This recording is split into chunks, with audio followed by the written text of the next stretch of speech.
Hello my dear friends, and welcome back to another video. So we just got season 2 episode 9 of The Bad Batch, The Crossing. Now while there isn't as much to break down in terms of lore and Easter eggs, this episode achieved a lot in terms of thematic significance, from siblinghood to being a family, overcoming and adapting when one member goes their own way. This episode is more important than we realise, and who doesn't love a stampede inspired by The Lion King? I've got to say right out the gate, I love this one. It might not have been as galactic shattering as last week's two-parter, but it did feel right out of season 1, very much like some of those early episodes which dealt with what it's like to be part of a team that is up against massive stakes. One of my biggest complaints about this season's Mission of the Week type episodes is they've typically lacked the heart and soul that the same kinds of episodes season 1 had, but this one was an exception. It put the Batch in a position of danger and problem solving while having to overcome personal and emotional challenges. The whole idea of overcoming hurdles and coming out the other side with a new perspective and renewed bond.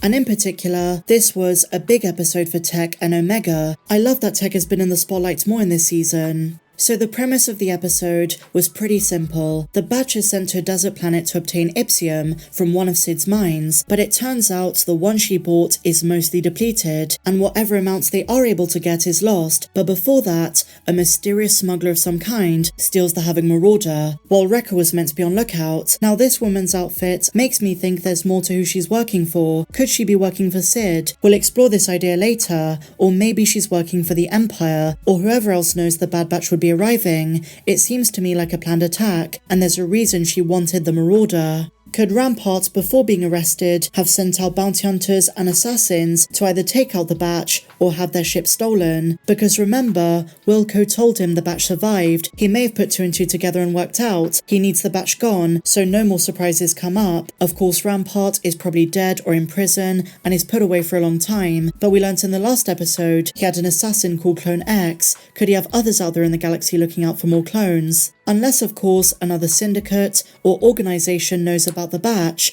or maybe this woman just saw the ship arrive and saw if she could scavenge for treasure inside the ship. As I say, I think it was Sid, but what I'm saying is, whatever the case, I feel like the person who stole the ship and their motives are going to be really important going forward. But what's clear is that when faced with conflict, the dynamic within the Batch is not the same without Echo. Omega sees that more than anyone, especially when her brothers fight amongst themselves. She was understandably miserable for most of the episode. She misses Echo so much, and she doesn't understand why the others are not more upset. It shows you how much Echo brought to the group, but also how important he was to Omega's development. Even though he was once a reg, he's still their brother, and the Batch just isn't the same without him. But that's the point of the episode. Hold on to the remnants of what remains. At first, Omega doesn't want to hear any of this. She doesn't like Tech's response when he tells her they were a team before Echo and will be after him. His logical and systematic demeanour is not what Omega wanted to hear, so angrily, she separates from the group. In the new mine they were caved in on following the storm, she finds more Ipsium than they could have wanted. She starts extracting, and when reaching for the last one, she falls. Tech follows after her, and they're sent down a vortex of water.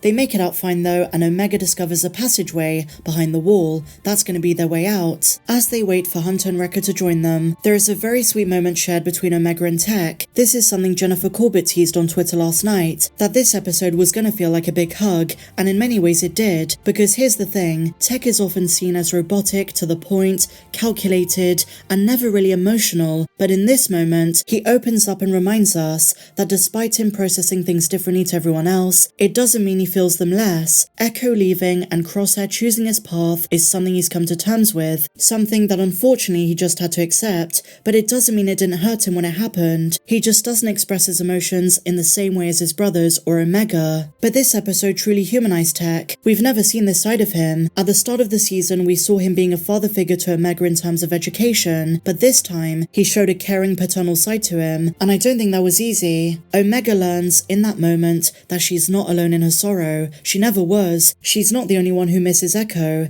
even if she thought she was. It's been a long war and journey for the Batch until this point. They've experienced a lot of loss along the way, but for Omega, Echo going off with Rex is really her first experience with such heartbreak. Now you could argue that when Crosshair left she felt the same thing, but I don't think so. She was so much closer with Echo, she spent so much more time with him. She loved him because he was her brother, but the feeling didn't go both ways. With Echo, it's different. He was a crucial father figure in her life, and in season 1, he was the person who taught her to use her energy bow correctly. It's a deeper kind of pain, and I can't help but wonder, after she heard what he said in the first couple of episodes, even though he clarified what he meant, deep down, she might blame herself, and erroneously think she's the reason he walked away, which isn't true. He just wanted to help more clones with Rex. Here is the defining fact. Echo's calling, and what he's got to do now is away from the batch. He has to do this for himself and the other clones out there. He had a lot of time to reflect on what happened on Skako Minor, and now that he survived, he's thinking deeply about his purpose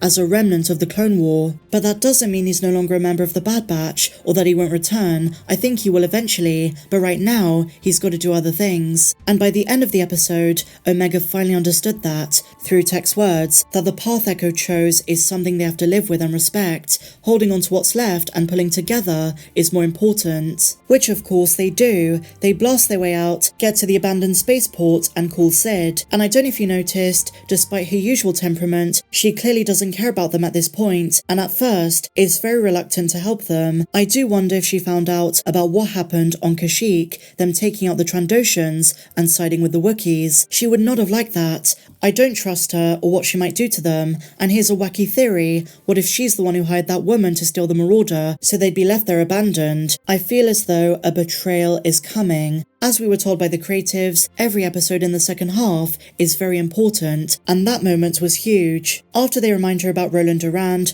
and the times they helped her in season 1, she agrees to help them. But I don't trust her motives. Even though it's going to take days and they have few rations, Omega is the one at the end to bring the group together by insisting they will figure something out. They always do. And so, our episode ends. Very intriguing stuff for what's to come. In my episode 9 preview, I did say this would be a two-parter, because next week's episode is called The Retrieval, and that's probably going to be them getting off-world and trying to get their ship back. This episode, in my opinion, is an 8 out of 10. It was a huge improvement on the typical Mission of the Week style episodes, and had some great character introspection for Omega and Tech. I'm very curious to find out how they get off-world, and what's going to happen with Sid. We were warned in episode 4 that she might have ulterior motives, and that in my opinion seems to be the case. I reckon Sid set them up. But what did you guys think? Share your thoughts in the comments down below. Did you enjoy this episode of The Bad Batch? Why so or why not? If you enjoyed this video, please be sure to give me a big fat thumbs up,